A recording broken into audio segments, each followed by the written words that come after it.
La diffusion vient de démarrer. Tous les participants sont en mode écoute seul.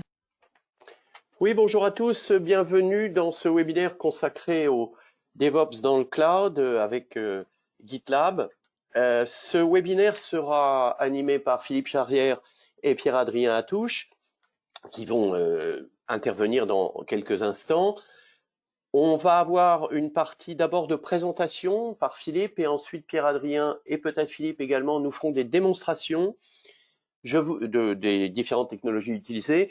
Je vous invite à poser vos questions au travers de l'interface qui est mise à disposition sur le chat. Et comme nous l'avons vu en préambule tous les trois, pas de souci, sous réserve des temps de latence inhérents à nos connexions, pour répondre quasiment en temps réel aux questions que vous avez.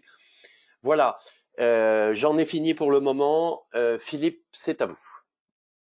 Merci Stéphane. Bon, alors je vais couper ma caméra maintenant que tout le monde a vu mes beaux cheveux et ma belle barbe de confinement. Et je vais commencer. Donc, bonjour et merci à tous d'être connectés ce matin pour ce nouveau webinaire dédié à DevOps et plus spécifiquement à DevOps, mais dans le cloud. Aujourd'hui, pour animer cette session, il y aura donc, c'est très impoli, mais je vais commencer par moi-même. Je suis Philippe Charrière, je suis Technical Account Manager chez GitLab. Technical Account Manager, c'est quelqu'un qui s'occupe des clients une fois qu'ils sont devenus clients GitLab. Et je serai accompagné par Pierre-Adrien Attouche, qui est Solution Architect chez GitLab. Alors, Pierre-Adrien intervient plutôt avec les prospects pour les accompagner dans leur découverte de GitLab et voir quelles sont les fonctionnalités et les versions qui peuvent coller à leurs besoins. Et donc, du coup, à les aider à qualifier leurs besoins. L'agenda est extrêmement simple aujourd'hui. Très rapidement, nous aborderons les grandes problématiques dans le monde de la production logicielle. Alors, il y en a plein, donc j'en ai sélectionné quelques-unes. Bien évidemment, tout problème a une solution. Ce sera le deuxième point de la présentation. Et ensuite, on mettra ça en image par une partie de ces solutions, on va dire, à travers quelques démonstrations de GitLab qui seront faites par Pierre, par moi-même, en fonction du temps qu'on aura passé. Et normalement, les démonstrations vont représenter la plus grande partie de ce webinaire. Comme le disait Stéphane, n'hésitez pas à poser vos questions et on essaiera de répondre à la plus grande partie d'entre elles en séance. Sinon, de toute façon, vous aurez nos emails à nouveau pour pouvoir nous contacter. Dans toute bonne histoire, il y a toujours des méchants, alors des vilains en anglais. Ça va me servir, moi, à poser en fait cette histoire. J'ai sélectionné 3 vilains, parce que sinon on pourrait passer la journée. Il y a l'obligation d'avoir un time to market de plus en plus court. Un time to market, c'est être présent sur le marché au bon moment et le plus tôt possible. Du coup, il faut mettre en production à tout prix pour rester concurrentiel. Et à tout prix, des fois, ça donne des résultats pas forcément très jolis. Il y a des choses qui partent en prod qui n'auraient pas dû partir. Les frictions dans le cycle de vie de votre projet, en dépit on va dire, des méthodes agiles qu'on injecte dans notre pilotage depuis de nombreuses années, on passe quand même trop de temps à s'attendre d'une équipe à l'autre pour une validation X ou Y. L'agilité a donné de la fluidité au pilotage de projet, au reporting, à plein de choses, mais n'a pas su enlever complètement les frictions qu'on s'est imposées, mais avec plus sur des problématiques techniques. Et enfin, les silos. On a fini par ajouter tellement, au nom de DevOps et d'intégration continue avant, on a fini par ajouter tellement d'outils, de plateformes, d'applications, que finalement, pour chaque outil, chaque plateforme, chaque application, on a besoin de spécialistes pour tout. Et trouver par contre une personne qui sache faire, c'est très dur. Des fois, il en existe, mais quand la personne est en vacances ou s'est fait malheureusement renverser par un camion et passe quelques temps à l'hôpital, vous êtes embêté et ce système de silo fait que ça ralentit énormément votre process, quelle que soit la bonne volonté que vous mettiez dans votre pilotage. Alors forcément, dans une très bonne histoire, une histoire qui se termine bien, il y a des super-héros pour vaincre les vilains. Il y a des gentils. Moi, j'ai retenu ceci. On va dire que c'est mes super-héros préférés. Je lisais Strange quand j'étais petit et il y en avait qui me plaisaient plus que d'autres. Donc, aujourd'hui, mes super-héros préférés pour accélérer le cycle de vie logiciel, éliminer les frictions et contribuer justement à faire disparaître ces silos et avoir une meilleure communication, ça va être ce qu'on nomme chez nous, chez GitLab, le Concurrent DevSecOps. Parce que quand on a voulu rajouter de la sécurité dans nos workflows, on les a encore plus ralentis. Et puis c'est valable pour d'autres pratiques sur des tests très spécifiques, comme des tests de charge, sur la calimétrie. En fait, ce qui est important dans cet item-là, c'est le terme concurrent. C'est-à-dire que c'est tous les outils de fiabilisation de votre projet doivent pouvoir être exécutés en parallèle sans arrêter votre travail en cours. Donc, tout ça soit fait de manière parallèle. Oui. Philippe, d'ailleurs, je vous interromps à ce moment-là parce que j'ai une question qui est finalement toute simple, mais vous l'avez pas parlé, vous n'en avez pas parlé, pardon. Qu'est-ce que c'est que le DevOps en fait? DevOps, alors c'est pas des outils, c'est plus une mentalité. C'est plus une mentalité qu'une méthodologie même. Vous trouverez plein de définitions. Le gars qui a inventé ça, alors malheureusement, je viens d'oublier son nom, alors que je lisais un de ses tweets ce matin. C'est un Belge qui a, lors d'une conférence, en fait, a quasiment inventé le terme sur place pour expliquer que pour qu'un projet se passe de manière le plus fluide possible, c'est-à-dire du recueil des exigences jusqu'au déploiement en production, il faut que l'ensemble de l'équipe sache travailler ensemble. Je suis désolé, je me répète. C'est-à-dire qu'à un instant T, tant le développeur que le responsable qualité, que le responsable sécu, que même, pourquoi pas, les gens du marketing, les responsables produits, aient une vision claire de ce qui se passe sur le projet et puissent se concerter facilement ensemble et réagir. Donc, DevOps, hein, c'est, je vais faire un gros raccourci, mais c'est que les Ops et les Devs puissent travailler ensemble facilement et se comprendre. Je dis raccourci parce que dans DevOps, il n'y a pas que des devs, il n'y a pas que des Ops. Et puis même, il y a des profils non techniques qui participent. Du coup, mais c'est vrai que oui, je n'avais pas défini, alors que c'est un petit peu le nerf de la guerre. Et on a rajouté sec au milieu, puisqu'il y a l'équipe sécurité qui est là, et on essaye de faire qu'elle soit plus à la fin, mais tout le long. Ensuite, il y avait un autre, dans mes super-héros, il y a GitOps. C'est un modèle qui facilite justement cet aspect concurrent de fonctionnement des différents jobs de CI et CD. Grosso modo, GitOps, c'est en fait toute la configuration d'un système nécessaire à sa construction et son déploiement sont stockés en gestion de configuration. Donc avec du Git et un serveur qui sait opérer avec Git, donc comme GitLab, GitHub, Bitbucket ou d'autres. Et tous les changements qui sont faits directement sur le système cible deviennent interdits. On ne peut plus. Ils doivent être faits dans la gestion de sources, permettant ainsi à tous de faire des reviews. Il n'y a pas que des revues de code, de code source applicatif, mais il y a des revues maintenant d'infrastructures, de paramétrage réseau, de scripts de déploiement. Et ça permet à l'ensemble des personnes concernées d'être au courant et d'approuver ou non ceci. Donc les changements effectués ensuite sont appliqués au système par le biais d'un opérateur logiciel. Chez nous, c'est ce qu'on appelle des runners, mais ça peut être d'autres outils, des pods spécifiques dans Kubernetes, par exemple. Et ces opérateurs logiciels vont se charger de reconstruire tout le projet à partir du code source. Alors, quand je dis tout le projet, ça peut être l'infrastructure. Ce n'est pas que l'application. et après d'en effectuer le déploiement avec les modifications système appropriées. Mais c'est tout en gestion de conf, c'est historisé, c'est reproductible. Donc ce mode de fonctionnement, ça va permettre de donner à l'ensemble de l'équipe une visibilité sur tout changement apporté au système dans son entièreté. C'est-à-dire que même un développeur qui, pour X raison, son application qu'il a déployée 10 fois dans la matinée, à la 11e fois, ne marche plus, il pourra remonter dans tout l'historique projet pour voir s'il n'y a pas eu une modification sur la partie infra, par exemple. On parle de plus en plus infra as code, c'est ça. Et enfin, mon troisième super-héros, c'est le étoile as a service. Donc, vous allez avoir du IaaS, du CaaS, sur lequel vous allez pouvoir, alors là, c'est plus la partie infra.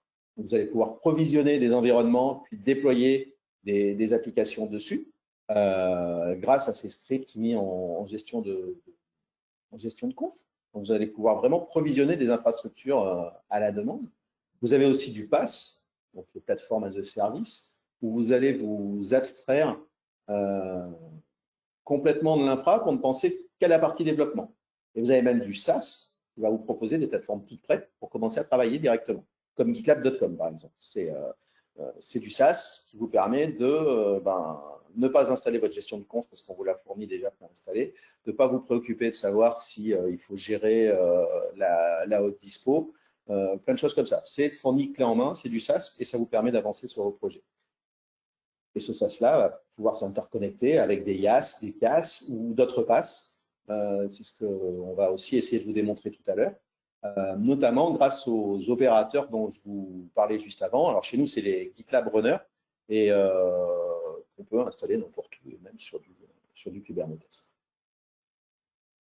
Donc, j'ai été très bavard, mais normalement, je suis à quelques secondes près dans les temps par rapport à ce que j'avais prévu. Alors, je vais passer la main à Pierre pour la partie démonstration.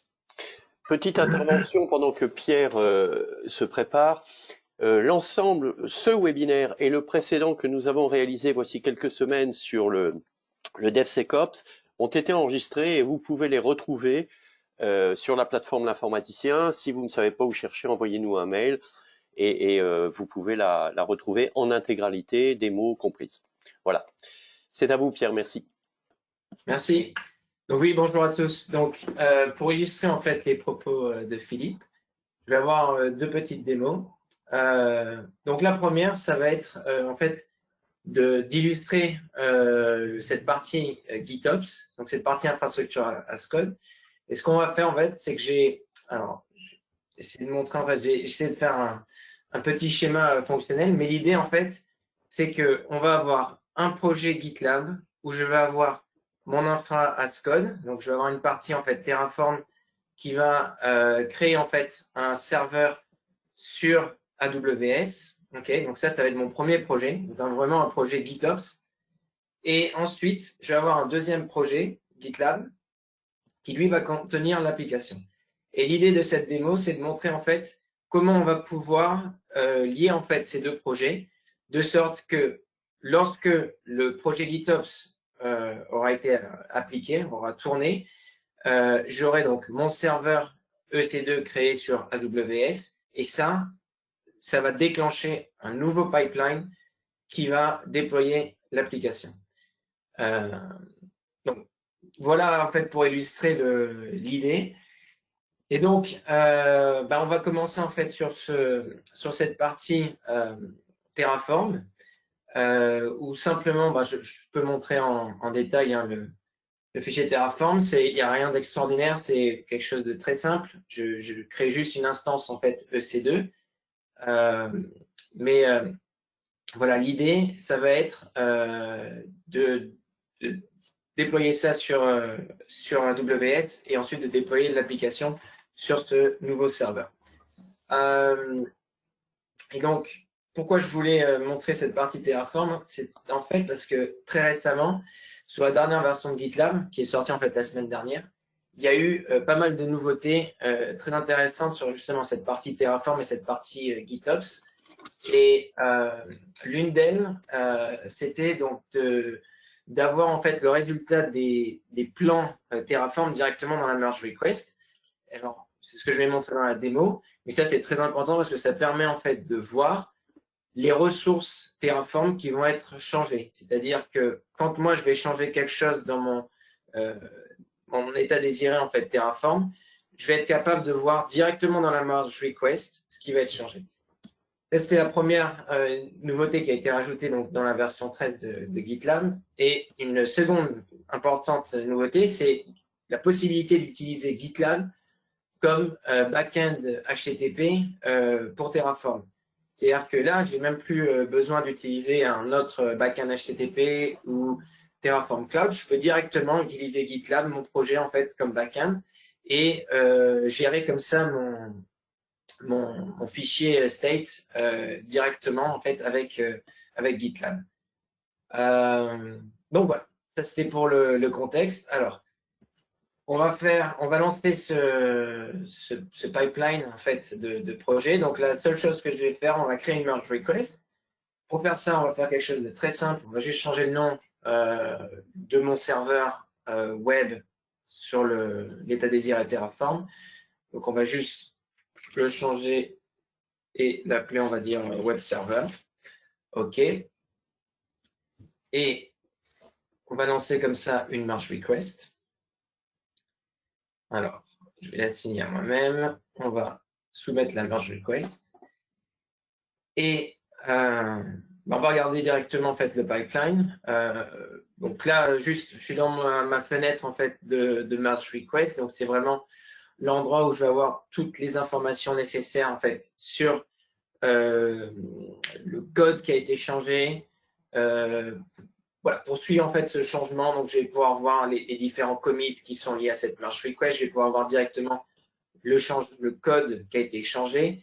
C'est également dans cette partie que je vais pouvoir donc collaborer, que je vais pouvoir avoir différentes personnes de mon équipe qui vont par exemple soumettre des commentaires. Voilà, donc ça va vraiment être cette partie collaboration. Là, l'idée, c'est dans un premier temps de faire ce qu'on appelle un Terraform Validate pour juste vérifier que les changements que j'ai appliqués sur mon infra as code sont corrects du point de vue Terraform. Et ensuite, je crée ce plan, donc le Terraform plan, pour simplement planifier en fait les changements. Et c'est lors de cette étape qu'on va créer en fait un rapport de ce plan pour savoir quelles ressources vont être changées. Et c'est ce rapport qu'on va inclure dans la merge request. Donc, une fois que ce rapport sera fini, ce plan, je vais revenir sur la merge request. Alors peut-être que, voilà, je vois que c'est fini. Donc, revenons dans la merge request. Et là, dans la merge request, normalement, je devrais avoir ce fameux rapport Terraform qui va me dire, donc c'est cette partie-là. Et dans cette partie, donc, je peux voir que j'ai une ressource qui va être ajoutée et une qui va être changée. Donc, je peux aller directement voir le log entier. Et pour voir en détail, par exemple, les changements qui vont être apportés. Donc là, je peux voir que j'ai une ressource qui va être changée, donc mon IP élastique qui va être changé, et je peux voir que l'instance web server, elle va être créée. OK, donc ça, c'est quelque chose qui me convient. Donc, ce qu'on va faire, c'est que je vais merger cette merge request, c'est-à-dire que je vais pousser ce changement de code sur la branche master. Et en faisant ça, qu'est-ce que ça va faire? Eh bien, si tout se passe bien, si l'application de ce code Terraform se déroule correctement, ça va déclencher le pipeline du second projet. Et donc, le second projet, au sens GitLab, c'est celui-là, c'est Ruby Test EC2. C'est une application toute bête, Ruby on Rails. En fait, ça vient toujours, pareil, du template de création de projet GitLab. Mais l'idée, c'est, voilà, donc j'ai mon application Ruby ici, et elle est donc liée à ce projet Terraform. Et donc, quand je vais faire ce merge, quand le code va être poussé en fait sur ma branche master, ça va déclencher le pipeline de ce projet, de l'application, pour ensuite pouvoir déployer cette application sur le nouveau serveur EC2 déclenché. OK, OK, donc faisons ça, parce que ça va prendre quelques minutes le temps de lancer le pipeline. Donc, je vais lancer le merge. Et donc, là, ça va lancer un nouveau pipeline. Et donc, pour illustrer, on va voir à quoi ça ressemble. Donc, ce pipeline, j'ai la partie apply, ce job apply qui, en fait, va juste appliquer le plan Terraform que je viens de créer. Okay, donc là, on va mettre à jour les ressources et créer les ressources nécessaires. Okay. Et ensuite, on peut voir que j'ai ce job trigger qui va déclencher le pipeline dans le projet Ruby. Et quand on va arriver en fait à cette partie, je vais également pouvoir voir directement ici le pipeline du projet de l'application. OK. Peut-être que le temps que l'application, que le projet en fait Terraform s'applique, ce que je vais faire, c'est que je vais juste montrer un peu cette partie en fait déclenchement cette partie en fait s'appelle le multi-project pipeline et comment en fait on fait pour déclencher le pipeline dans notre projet. Alors, je vais aller dans mon GitLab CI, c'est là où je vais définir en fait mon pipeline. Alors, je vais pas passer en détail tout ce que j'ai ici, mais sachez que en fait tout ça c'est basé sur une partie en fait de notre documentation. Alors, je pense qu'on pourra vous envoyer les liens après le sujet, mais en fait voilà, on a une partie qui explique en fait toute cette partie Terraform. Donc, dans notre documentation, on a cette partie Terraform qui explique toute la configuration. Donc, je vais pas aller en détail là-dessus. Revenons là juste sur ce que je voulais montrer. C'est cette partie en fait trigger qui permet en fait de déclencher le pipeline donc, dans notre projet GitLab, qui permet de faire le lien en fait, entre ces deux projets. Donc voilà, c'est juste une. Oui. J'ai plusieurs questions. Allez-y. Il y en a une qui est d'ordre général et je me suis permis de dire que ça allait être traité, mais j'espère que je me trompe pas. Un des participants dit là où ça devient plus compliqué, c'est lorsqu'on doit intégrer du cloud et du on-premise. Je lui ai dit, je pense que ça va être traité et voilà. Mais je vous la pose, vous n'êtes pas obligé de répondre maintenant, ni vous-même ou Pierre. Et il fait remarquer un autre point qui est intéressant. Il existe encore de nombreuses organisations qui sont loin de ces démarches d'entreprise. Un des gros vilains méchants, pour reprendre l'expression de Philippe tout à l'heure, restent les réglementations comme le RGPD et autres du même genre. De nombreuses applications métiers ne pourront jamais ou pas se retrouver dans un environnement GitHub ou GitLab. Et enfin, existe-t-il un moyen de cohabitation entre un GitLab Cloud et un GitLab on-premise ou hébergé? Réplication. Quelque part, on retrouve la question précédente. Voilà, je voulais vous les poser. Vous faites comme vous voulez pour y répondre et je recoupe mon micro. Merci Yael pour ces questions. Ok, donc, beaucoup de questions. Pour la première question, je pense que ça sera plus intéressant de voir la démo de Philippe, parce que dans la démo de Philippe, on va voir le déploiement d'une même application sur différentes plateformes. Mais ce qui est important, c'est que moi, là, j'ai fait quelque chose dans le cloud. Je fais vraiment là du déploiement cloud public. Mais cette partie Terraform, j'aurais pu déployer quelque chose, ça aurait pu être quelque chose on-prem dans un cloud privé, ça aurait pu être vraiment n'importe quoi. L'idée, c'est encore une fois, hein, c'est avec GitLab, je suis capable de déployer sur du cloud public, mais je peux faire ça sur du privé. Après, on est d'accord, Terraform, l'infra as code, c'est plus sur cette partie cloud, mais le déploiement de l'application en soi, ça aurait pu être fait par exemple, là, je vais aller peut-être un peu plus en détail sur le déploiement et comment j'ai fait mon déploiement de l'application. Ce déploiement de l'application, ici, elle est faite sur un serveur SC2, mais ça aurait pu être fait sur un serveur, sur une machine virtuelle on-prem, sur un serveur physique on-prem. Ça aurait été exactement la même manip. Et pour la dernière question qui était sur, je me souviens plus. GDPR. Ah oui, oui. Ben, oui et non. Il faut savoir, nous, il y a pas mal de clients en France qui sont sur gitlab.com. Il y a plusieurs façons de voir les choses, mais c'est possible d'être sur gitlab.com tout en étant compliant avec la GDPR. Ouais. Donc, voilà. Après, c'est pas ce que j'essaye de dire, c'est que, premièrement, c'est pas parce qu'on est sur gitlab.com que forcément un projet est forcément public et accessible. Il peut être privé, on peut avoir des règles pour accéder justement au projet, ainsi de suite. Alors clairement, Pierre et moi, on n'est pas juristes et on n'est pas spécialistes de la partie GDPR, mais sur GitLab, si vous faites GitLab GDPR dans Google, vous tomberez directement sur la page. Il y a toute une application, toute une page, je veux dire, avec des explications sur le sujet. Après, il est clair que il faut savoir avec quel hoster vous travaillez hors partie GitLab pour vérifier qu'il est compliant GDPR. Mais ça pourrait être un sujet de webinaire complet. Donc, je te relaisse la main, Pierre. Ouais. Et donc, pour revenir du coup sur donc la démo, je vais peut-être remettre juste une seconde.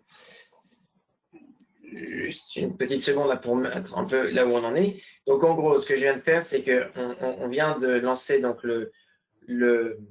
l'état désiré, donc Terraform avec là ce projet GitOps. Donc là, je peux vérifier, mais normalement, je devrais avoir le serveur qui a bien été créé dans mon instance sur AWS. OK. Et donc du coup, en ayant cette instance EC2 créée, ça a déclenché donc le deuxième projet, le projet donc Ruby, qui lui va déployer l'application sur le serveur nouvellement créé. Donc c'est ce que je peux voir dans ce pipeline où ici donc j'ai bien l'application de mon Terraform, j'ai le job de déclenchement qui a bien déclenché le pipeline, donc ici ce qu'on appelle downstream, qui me donne d'ailleurs le nom, le projet en fait vers lequel le pipeline va être déclenché. Et là, ça me permet en fait de voir ce fameux pipeline. Donc je vois que j'ai une partie build, une partie test et une partie déploiement. Ici, j'ai mis exprès un déploiement manuel pour éviter voilà, de déployer automatiquement, mais j'aurais pu faire, faire en sorte que le déploiement soit automatique. Ici, donc, je vais juste faire le déploiement manuel. Et le temps donc ça fasse le déploiement, je vais juste parler un peu de ce pipeline donc, qui est exactement l'équivalent de ce que si je vais par exemple dans le projet Ruby et que je regarde le pipeline, je vais voir que c'est la même chose. Et pour parler un peu de ce pipeline, donc déjà je peux voir ici dans le pipeline qui a été lancé, je peux voir de quel projet en fait vient le déclenchement. Mais l'idée, en fait, dans ce pipeline, c'est d'avoir une partie build qui va créer, en fait, qui va utiliser les build packs d'Heroku pour créer un container, en fait, de mon application. Okay, donc, ça va prendre toutes les dépendances de cette application Ruby, créer un container, faire des tests et ensuite déployer ce container.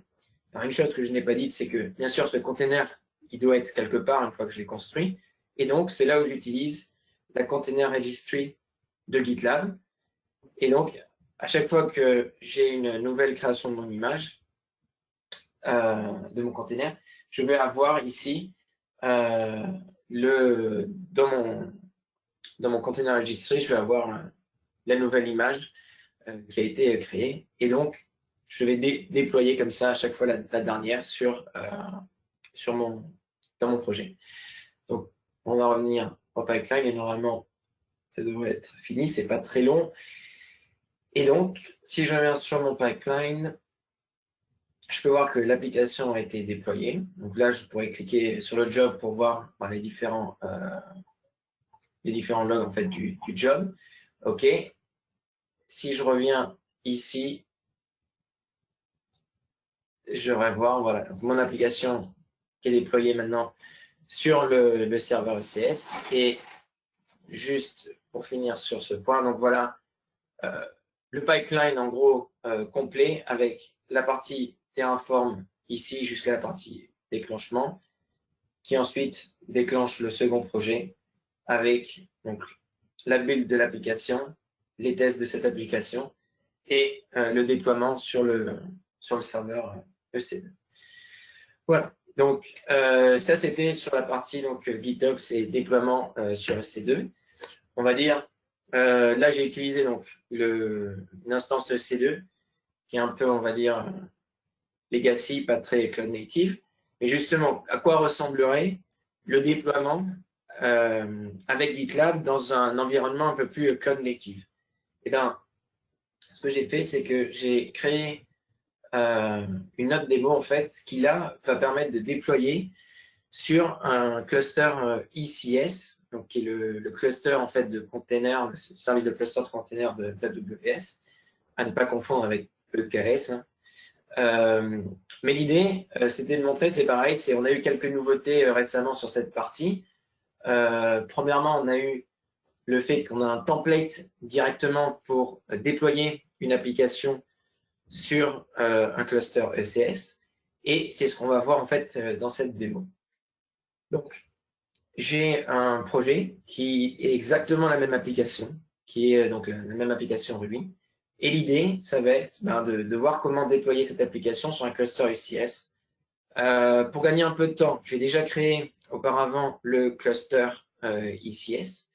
Et la seule chose en fait que j'ai faite sur ce projet, c'est de définir certaines variables en fait nécessaires au déploiement.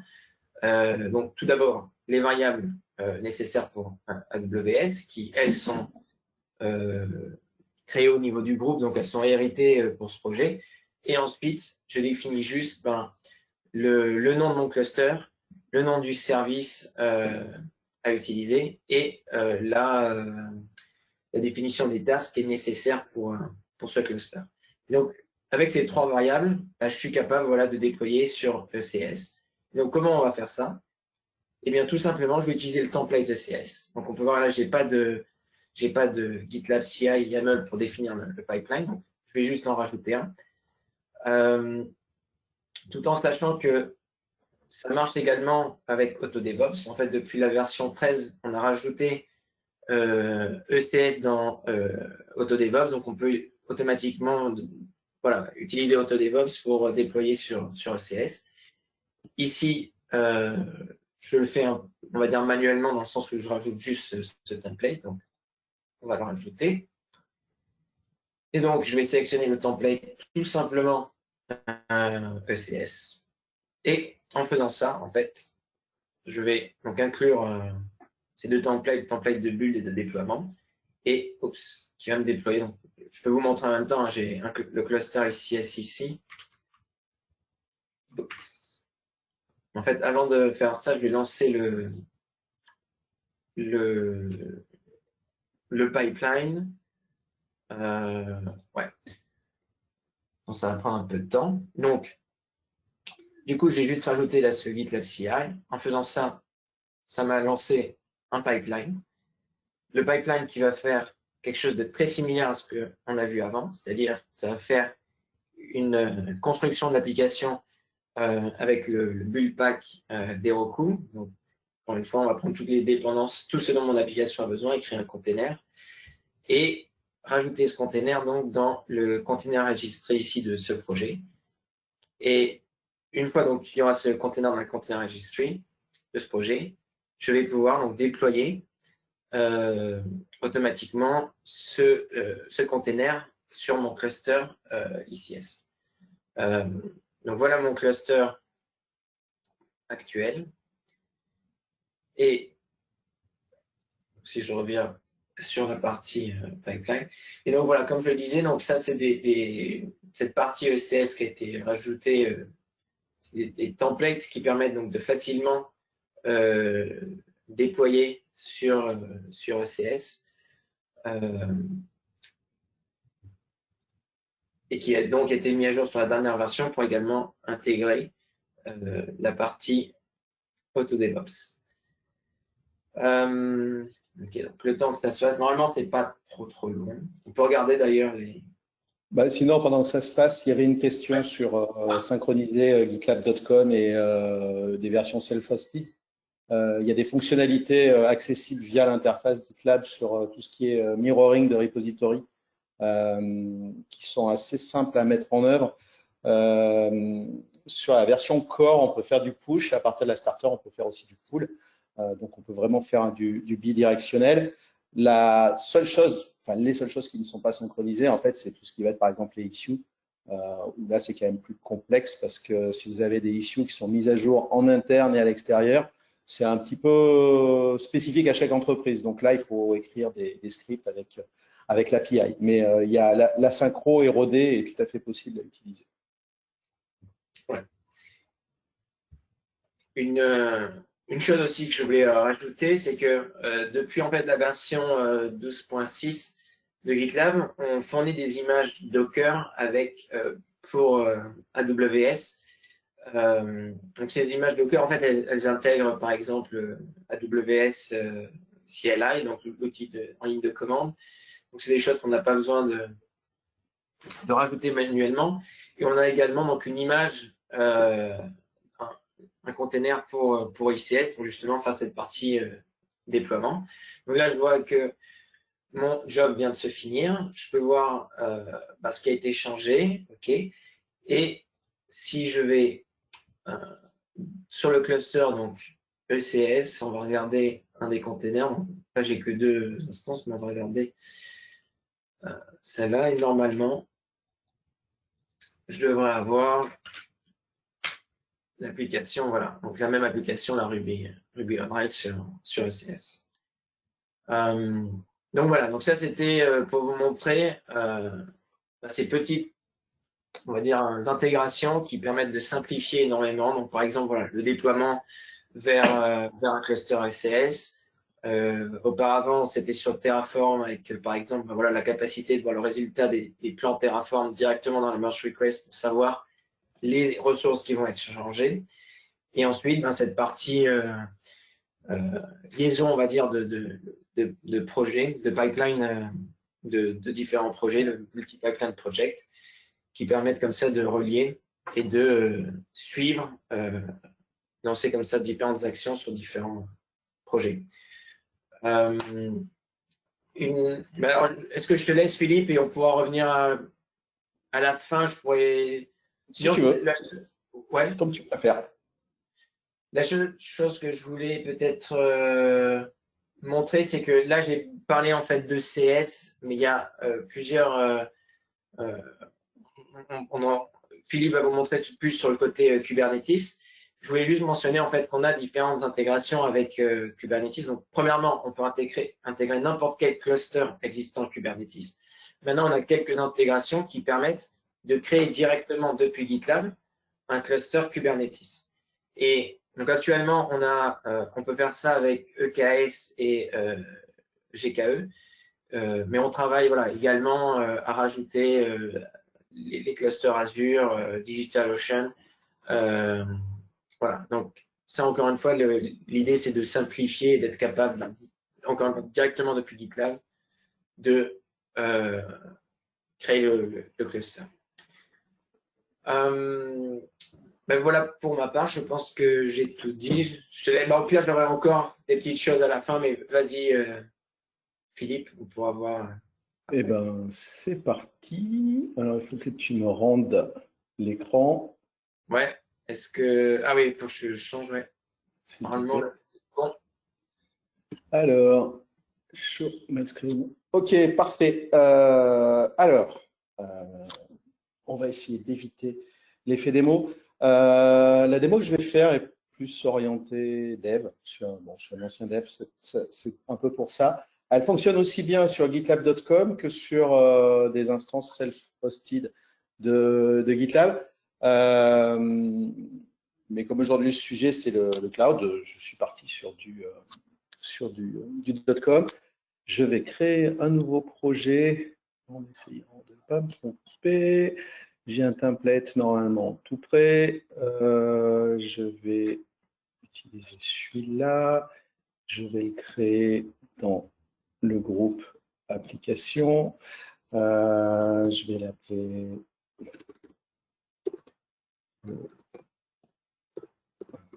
informaticien. Donc là, il fait ni plus ni moins que l'import de mon template projet. ce qui me permet de gagner un petit peu de temps en démo. Je ne vais pas utiliser les share runners de GitLab.com, parce que même si vous travaillez avec GitLab.com, vous pouvez utiliser vos propres runners. Moi, je vais utiliser un runner qui est en fait un Kubernetes Executor, donc c'est un runner qui est sur du cube, et mon runner est sur un cube qui est chez OVH. Donc là, vous voyez, alors mon interface est un peu partie en sucette, voilà, c'est mieux. Là, je suis connecté chez OVH et j'ai mon runner qui est ici et que j'utilise en fait pour faire toute la partie CI. Donc, je vais commencer juste par rajouter un Dockerfile parce que je déploie sur Cube. Donc là aussi, j'ai un template. Je déploie en fait une application Node.js toute simple, pas toute simple, qui utilise du Express.js. Pour faire de la CI et CD sur GitLab, il faut bien sûr un fichier gitlab-ci.yaml. Alors, je n'utilise pas AutoDevOps, je fais mes propres scripts.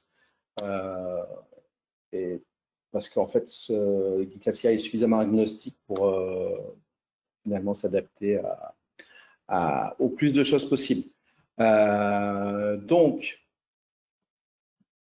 dans GitLab CI, vous avez une partie staging. Donc, en fait, c'est les étapes dans votre CI qui vont s'exécuter dans le temps, en fait, de manière séquentielle. J'ai simplifié totalement ma CI en factorisant, en fait, mes outils de CI. Donc, j'ai la CI dédiée au test, de l'autre dédié au build Docker. Et ensuite, je crée mes jobs. Je leur dis qu'ils appartiennent à un stage et j'étends un des fichiers include que j'ai. Alors, mon fichier include, en fait, est dans un autre projet et je peux l'utiliser avec tous les autres projets. Donc, en entreprise, vous pouvez avoir des fichiers include que vous pouvez partager avec l'ensemble de vos collaborateurs et de vos équipes. Donc, moi, j'ai un projet là où j'ai les scripts que j'utilise tout le temps. Ça permet en fait d'avoir des scripts de CI très modulaires et simplifiés, donc facile à lire, on va dire. Il ne faut pas être trop générique non plus, parce que ça peut complexifier la chose. Je vais committer ça sur une merge request. Donc, je vais committer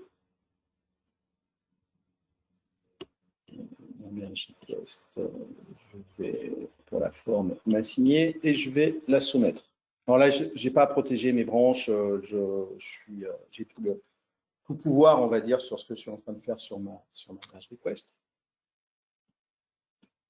Donc, j'ai un pipeline qui est en train de s'exécuter. Donc là, mon pipeline de test, qui ne va pas passer en erreur parce que j'ai oublié de faire un faux test. Quand vous êtes dans un job, vous pouvez aller, bien sûr, voir ce qui se passe. Là, vous voyez qu'il a utilisé mon runner executor. Si je retourne sur mon pipeline, qui ne doit pas être tout à fait fini, j'ai des builds. Alors, j'utilise Canico pour builder. C'est plutôt simple à utiliser. Je vous montre rapidement à quoi ressemble mon script. En fait, j'ai un script qui utilise les variables d'environnement GitLab et de la registry Docker dont parlait Pierre tout à l'heure pour ajouter, une fois les images buildées, les ajouter dans mon projet. Alors, mon build est en train de se faire, donc on y est presque.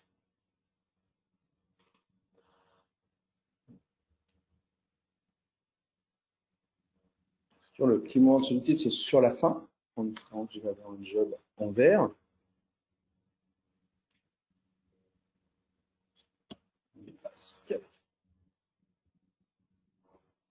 Voilà. Alors, le système de registry de GitLab, alors du coup, si je vais là et que je vais dans le container registry qui est embarqué dans mon projet, vous voyez que je peux récupérer mes images facilement. Ce système-là ne fonctionne pas que sur GitLab.com, vous l'avez bien sûr dans les versions self-hosting. Ça permet de construire et d'héberger des images très facilement. C'est pratique, notamment si vous êtes dans un environnement, on va dire, sandboxé. Là, dans ma merge request, on voit que mes jobs sont passés, que mes tests Alors, ce n'était pas le but, mais si mes tests n'étaient pas passés, j'aurais des tests en rouge. Ma merge request sera en rouge. Potentiellement, si j'avais tout protégé, je ne pourrais même pas mélanger. Il faudrait que je corrige mes tests. Mais ce n'est pas le but aujourd'hui.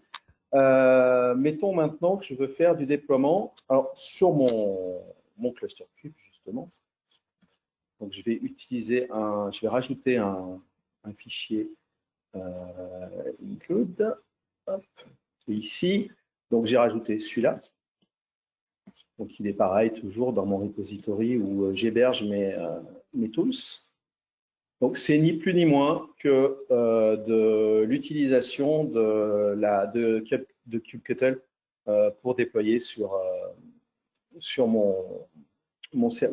vais y arriver, mon kube manager qui est chez OVH. Et je fais de la substitution de variables d'environnement pour générer mes manifestes.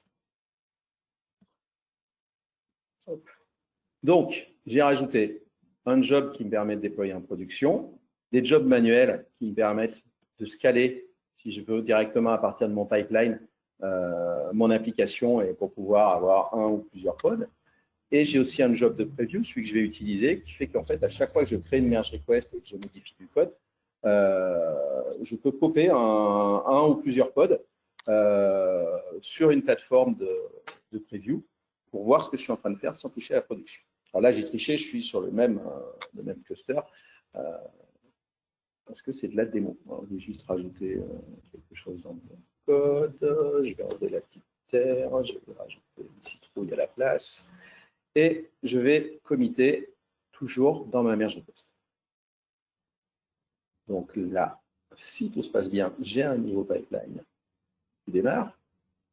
Donc vous voyez qu'il a évolué, hein, j'ai toujours mes tests. J'aurais pu les désactiver pour que ça aille plus vite. Je vais avoir mes builds. J'aurai mon job automatique d'application de preview qui va se déclencher. J'ai la possibilité de scaler si je veux mes pods, enfin mon application. Et j'ai un job de stop que je peux déclencher manuellement ou automatiquement pour une fois que je merge, par exemple, pour balancer en production. Donc, si je merge sur master, c'est mon workflow personnel, hein, vous pouvez faire des workflows différents. Ça supprime mon container ou ma VM que j'ai utilisé pour tester. Ce système de review application ou de preview n'est pas spécifique à Cube. Hein. Vous pouvez le faire avec n'importe quelle plateforme, on va dire, d'hébergement qui vous fournit une CLI. On va le voir un peu plus loin. Alors, je vais avoir un problème de rafraîchissement parce que mon test est un petit peu long. C'est ça. Mon build se fait. Alors bon, là, j'ai choisi de rebuilder à chaque fois, mais je pourrais très bien utiliser, vérifier que je n'ai pas déjà une image et utiliser l'image en cours.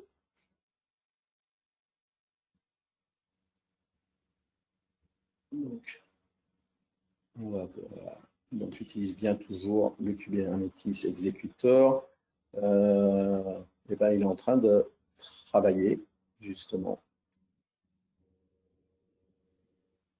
On va attendre un petit peu.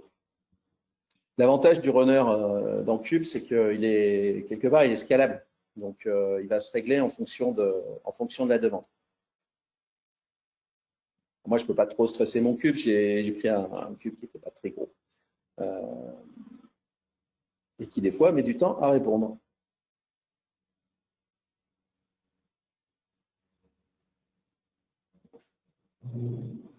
OK, a priori, c'est en cours. Alors, des fois, il marche du premier coup.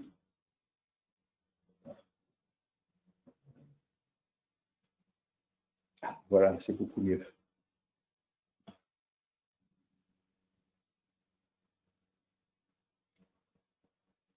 Donc là, mon job de build est presque terminé. En train de se faire. L'avantage d'utiliser Calico, c'est que ça vous permet de ne pas faire du Docker in Docker. Et du coup, ça simplifie vos scripts de build. Après, il y a d'autres techniques pour le faire.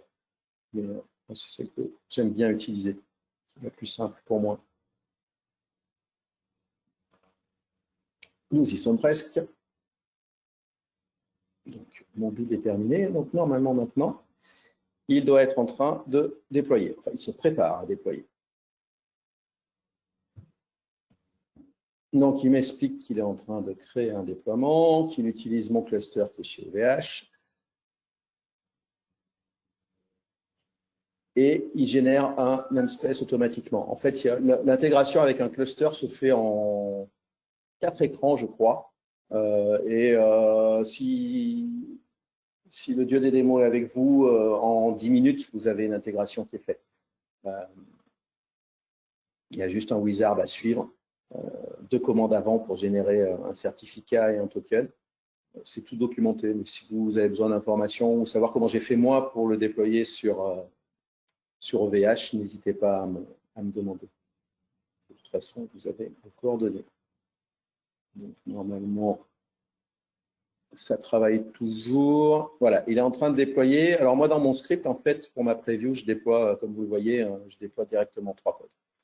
Vous voyez là en live qu'il est en train de les monter. Alors, il a dû m'afficher que le… Alors, je fais des sorties pour être sûr qu'il me génère bien mes manifestes correctement, pour pas avoir de problème pour débugger. Donc, mon pipeline est complet. Si je retourne dans ma merge request, on a toujours aussi le résumé du pipeline. On voit que je peux aller voir à quoi ressemble mon application à partir d'ici. Donc, on voit bien mon changement. Et si je vais dans la partie environnement, on peut voir que, alors, il est en train de scaler là, en fait. C'est pour ça que je n'ai pas l'ensemble de mes pods qui sont allumés. Mais on voit l'environnement qui a été déployé. Et là, j'ai un environnement de preview. C'est des choses que vous pouvez complètement spécifier avec vos propres termes, vos propres scripts et paramètres avec GitLab CI. J'ai la possibilité d'aller voir mon application. Donc, c'est pratique s'il y a des gens, des utilisateurs, en fait, qui doivent vérifier ce que le développeur a fait, par exemple, en déployant une feature. Alors, je n'ai pas activé les fonctionnalités de monitoring et je n'ai pas de route dédiée Prometheus dans mon application, donc ça ne marchera pas. C'est quelque chose qui est possible. Vous avez potentiellement la possibilité d'accéder au pod pour débugger, c'est super pratique. Et vous devez avoir, j'ai perdu mon menu, non, il est ici. Donc vous pouvez voir les logs de ce qui se passe dans les pods. Bon, il a un petit… Non, c'est bon, il est arrivé à le trouver. Donc, on voit que mon application a démarré, que j'ai bien 3 pods. Donc, sans sortir de l'application, le développeur a quand même le moyen de voir pas mal de choses dans son application déployée, ce qui est très, très pratique. Je vais retourner sur ma merge request. Donc, cette fois-ci, tout va bien. J'ai fait mes modifications. Tout est en vert. Je décide de merger donc, sur master. Donc, ce qui va déclencher un job de suppression. Un petit problème de rafraîchissement. Un job de suppression et un job de pipeline de déploiement, de build et après de déploiement sur mon cube, sur mon cluster. On va attendre que le déploiement se termine. Il y aura une dernière étape. On peut repasser aux questions-réponses.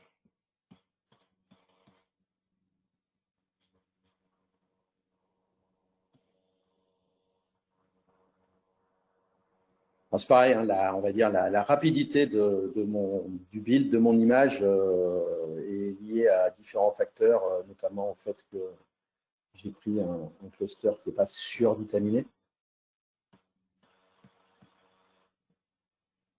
Après, vous pouvez imaginer dédier le build des images à un autre runner spécifique pour ça. Vous pouvez vous servir de Kubernetes Executor pour autre chose que du déploiement sur Kube. On peut faire différentes choses, c'est ce qu'on va voir juste à la fin. Si il me termine mon pipeline, on n'est pas loin d'y être. J'en profite, Philippe, pendant que ça se termine, pour dire, on en a parlé juste avant le webinaire, on va vous joindre, on va vous envoyer à tous les participants et non participants un mail récapitulatif avec l'enregistrement de ce webinaire. Et nous allons essayer de vous joindre différentes ressources complémentaires, enfin des liens vers des ressources complémentaires si vous avez d'autres demandes. Nous sommes bien d'accord? Tout à fait. Alors, on y est presque, donc on arrive à la dernière étape de la démonstration.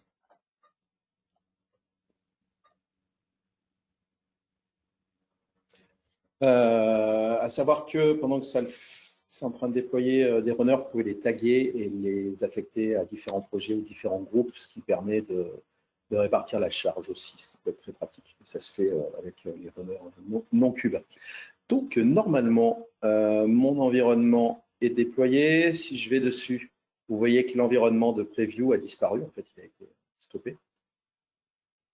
Et que j'ai mon environnement qui est en prod. On peut vérifier que mon application est bien en prod. Cette fois-ci, je suis où? Oui, pardon. Donc, ça, c'est fait.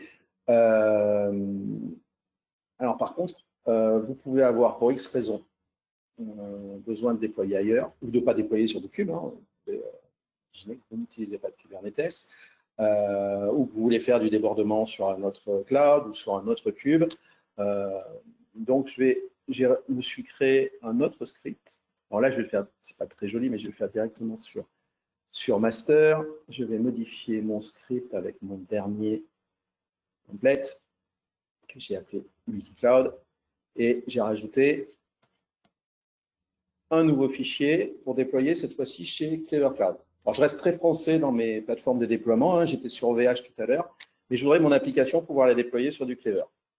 Clever, c'est un PaaS qui fonctionne un peu comme Heroku. C'est pas du cube, c'est pas du container, c'est de l'application, on va dire, c'est très opinionated parce que vous devez avoir une application qui soit très 12 factor compliant.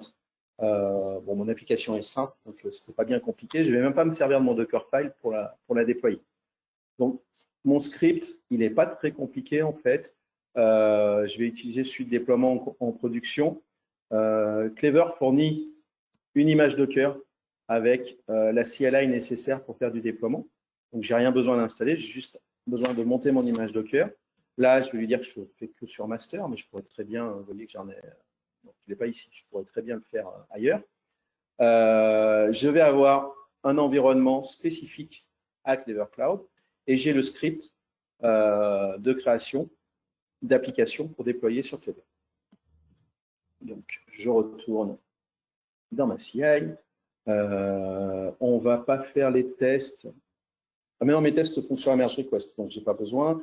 Le build, j'en ai pas besoin là, parce que en fait, alors je vais le désactiver temporairement. Je ne déploie pas une image sur Clever, je déploie vraiment le code source. Et ça va être buildé par la plateforme Clever Cloud. Donc là, si tout va bien, j'ai rajouté un job manuel. Donc je vais committer. Je commit, c'est pas joli, mais sur master, mais c'est pour la partie démo. Donc normalement, je devrais avoir un nouveau job qui se déploie. Donc, alors j'ai mon job en fait qui réutilise la même image Docker que tout à l'heure pour déployer sur mon, j'aurais dû le désactiver aussi d'ailleurs, pour déployer sur mon cube. Et en fait, j'ai la possibilité de faire, alors manuellement, mais j'aurais pu le faire automatiquement, de déployer mon application sur la plateforme Clever Cloud. Donc, le job est en train de se préparer.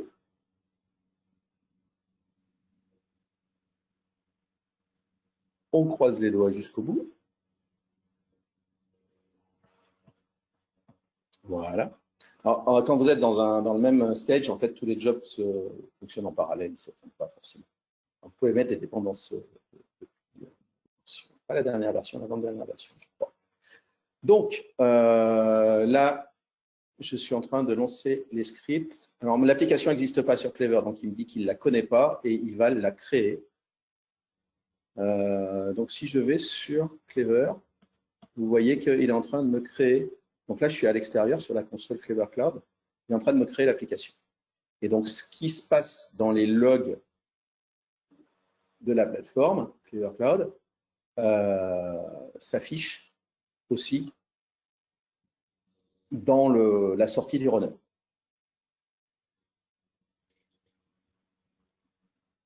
Donc c'est pareil, hein, là moi je le fais à partir de .com, mais vous pourriez très bien le faire avec du GitLab Self-Hosted. Donc là en fait, tous ces logs ne viennent pas de GitLab, hein, c'est du Clever. Donc normalement l'application vient d'être démarrée, donc elle doit être bientôt accessible. Je vais vérifier sur la plateforme Clever si tout va bien. C'est vrai que là, elle est encore en cours de déploiement. Bon, on va tester, hein, de toute façon. On va avoir des problèmes de rafraîchissement parce que transférer une admin web, une admin console pure web par rapport à ce qui se passe sur l'infra, des fois, il y a des petits décalages. Si je retourne sur les environnements, vous voyez que maintenant, j'ai deux environnements, celui de ma prod sur mon cube et celui sur Clever. Alors là, comme je n'ai pas modifié mon script correctement, il est en train de chercher en fait si ce serait pas du.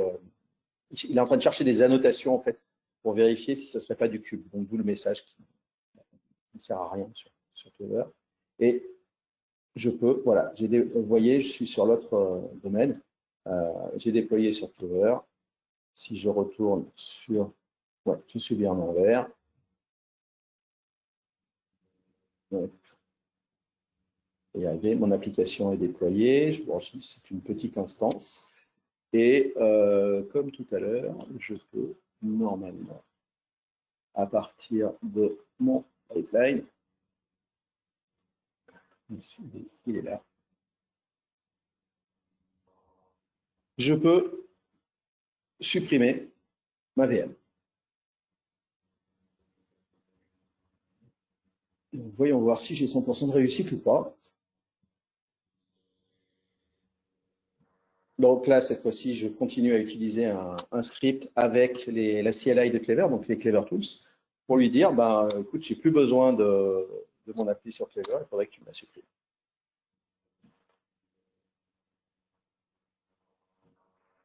Voilà, donc là, il s'est connecté à Clever.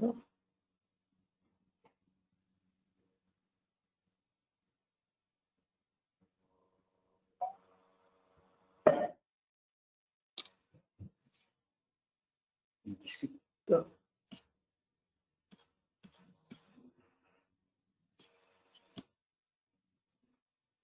Un petit peu de latence. Bon, là, je suis arrivé à la dernière étape du projet. Donc, Stéphane, s'il y a des questions, je peux les prendre en parallèle, bien sûr. Donc, pour l'instant, vous avez répondu à toutes les questions que j'avais, mais il y en a peut-être de nouvelles qui vont arriver. D'accord. Donc là, vous voyez, hein, l'environnement de prod Clever a disparu et l'application sur la console d'admin de Clever a disparu aussi. Donc, vraiment, vous pouvez adapter très facilement vos scripts de CI pour les rendre, on va dire, suffisamment souples pour déployer à différents endroits et faire que ça reste relativement transparent, on va dire, pour vos équipes. Tout dépend de quel niveau d'intervention elles ont sur justement la partie déploiement. Mais moi, avec le système d'Include, les développeurs n'ont juste que des jobs simples en faisant des extends à ajouter et non pas à se préoccuper de toute la mécanique qu'il y a derrière. Et du coup, en fait, ben, ils ont tout ce qu'il faut facilement pour pouvoir coder quelque chose, le tester facilement, vérifier si ça marche, supprimer, recommencer. Donc, ça leur permet d'itérer très rapidement et finalement de corriger ou d'améliorer très rapidement. Et je suis arrivé à la fin de ma démo. Merci beaucoup. Pierre-Adrien, vous voulez rajouter quelque chose? Je vous avais envoyé un message. Si vous voulez me donner un lien, je peux le prendre et comme ça, je le distribue à l'ensemble des participants. Ok, parfait. Ouais, on va faire ça, ouais. Voilà. Bon, mais écoutez, vous avez une dernière présentation, Pierre? Non, pas vraiment. Enfin, je peux faire un petit point, mais c'était Il nous restait du temps, mais je pense qu'on a déjà arrivé au bout de l'heure, donc c'est. On est un peu au bout de l'heure. Je vais Voilà. vous demander un mot de conclusion à l'un et l'autre, si vous voulez. Et encore une fois, pour l'ensemble des participants, merci de votre présence, merci de vos questions. Nous allons vous envoyer la vidéo et auquel nous joindrons différentes ressources que nous allons essayer de vous ajouter, Philippe, Pierre et moi-même. Encore merci et je vous laisse, Philippe et Pierre, conclure ce webinaire. Alors, moi, je voudrais répéter que la partie, tout ce qu'on vous a montré est reproductible, même en self-hosting. Parce que je sais qu'il y a des entreprises qui ne peuvent pas utiliser des produits SaaS pour diverses raisons, sécurité ou juridiques. La partie CI est très simple à utiliser. C'est très facile à mettre en œuvre et vous pouvez y aller par petits pas. En fait. C'est très, très facile à utiliser. Si vous savez faire quelque chose, si vous savez faire un traitement via un terminal pour déployer, pour builder, je ne sais quoi, globalement, vous savez faire une grosse partie de GitLab CI, parce que GitLab CI, c'est ni plus ni moins que un espèce d'ordonnanceur qui va, tout bête, mais pratique, qui va exécuter tous vos scripts.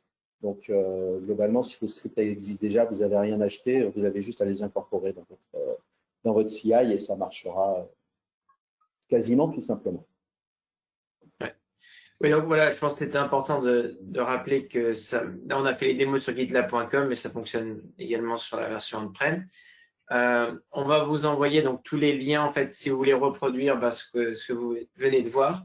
On va vous envoyer les liens justement sur de la documentation qui explique bien ce qu'on vient de faire. Voilà. Attendez, j'ai une dernière question qui vient d'arriver.